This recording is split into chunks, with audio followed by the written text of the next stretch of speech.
Hey YouTube, welcome back to Meadowbrook 135 Media, the place where ideas connect. I'm Mike Rogers, CPA, also known as Millennial Mike.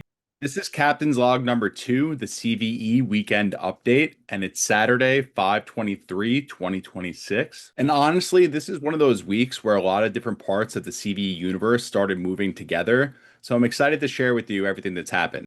First, we officially started the Meadowbrook 135 Media YouTube channel, and I returned to the mic for the first time in 4 years. I gotta say, it feels pretty good. And then we followed that video up with a get to know Millennial Mike video, as well as Captain's Log 001. The channel is alive, the reps are happening, and I like to think that we're getting better every time. The second CVE weekend update is that we had several vibe coding sessions for the CVE MVP. And for those that aren't familiar, MVP stands for Minimum Viable Product. I'm not going to get into the machinery of the CVE MVP right now, but the important thing is that capital velocity economics is not just staying as a written theory, and there will be a platform where everybody can connect. Like our theory, the goal is to keep things moving from written frameworks into tools, dashboards, workflows, and eventually usable products. The third CVE weekend update is that CVE Case Study number 3 was posted to the Social Science Research Network, or SSRN.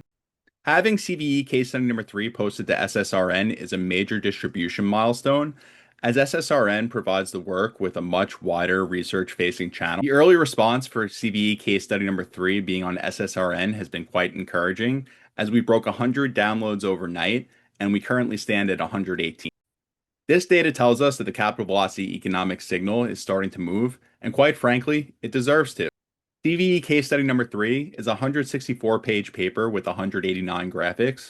In CVE Case Study number 3, we measured 15 distinct 72-hour windows across a 3-year period for 6 different blockchain networks. Case Study number 3 measured activity across 6 different digital assets, including Bitcoin, Ethereum, Solana, Ripple, USDC, and USDT. CVE Case Study number 3 is a major milestone for digital assets research and for capital velocity economics, which is empirical finance that is reproducible by design.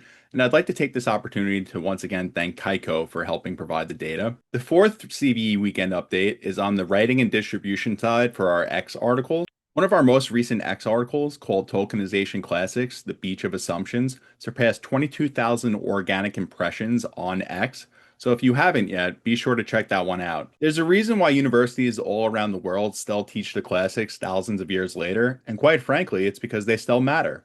There's a certain power to narrative, mythic, and literary work that resonate with being human. What has been will be again, what has been done will be done again. There is nothing new under the sun. The CVE work may be analytical, but Meadowbrook 135 Media is a lot bigger than one format. Some ideas need math, some ideas need charts, and some ideas need stories. We're happy to provide all of them to our viewers. The fifth CVE Weekend update comes from the 135 Sports World, where the New York Knicks will take on the Cleveland Cavaliers for the Eastern Conference Finals Game 3 tonight.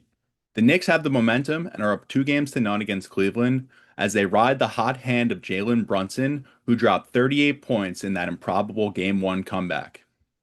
The improbable comeback at Madison Square Garden in Game 1 reminds us all that sports is basically volatility in jerseys. And on the baseball side, Yankees ace Gerrit Cole returned for his first start since his Tommy John surgery.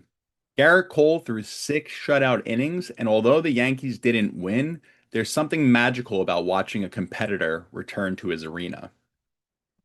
And the sixth CVE Weekend update is on the 135 lifestyle side. Richards published lifestyle articles 47 and 48 on X, and that has now become Meadowbrook 135 Media's longest running series. 135 Lifestyle has essentially become its own operating system for writing, creativity, endings, and continuity, and most importantly, how to keep creativity alive without having it go thin. So that is the weekend update. The Meadowbrook 135 Media YouTube channel is now live. Case study number 3 is now on SSRN. The CVE MVP is moving. The tokenization work is spreading. 135 Sports had a monster week, and 135 Lifestyle embodies duration. And the larger 135 universe is starting to look less like a set of scattered ideas and more like a living system. That's my read on the field. We're going to keep building, we're going to keep documenting, and we're going to keep following the signal together. This was Millennial Mike's Captain's Log number 2 and the weekend update for Saturday, May 23rd, 2026.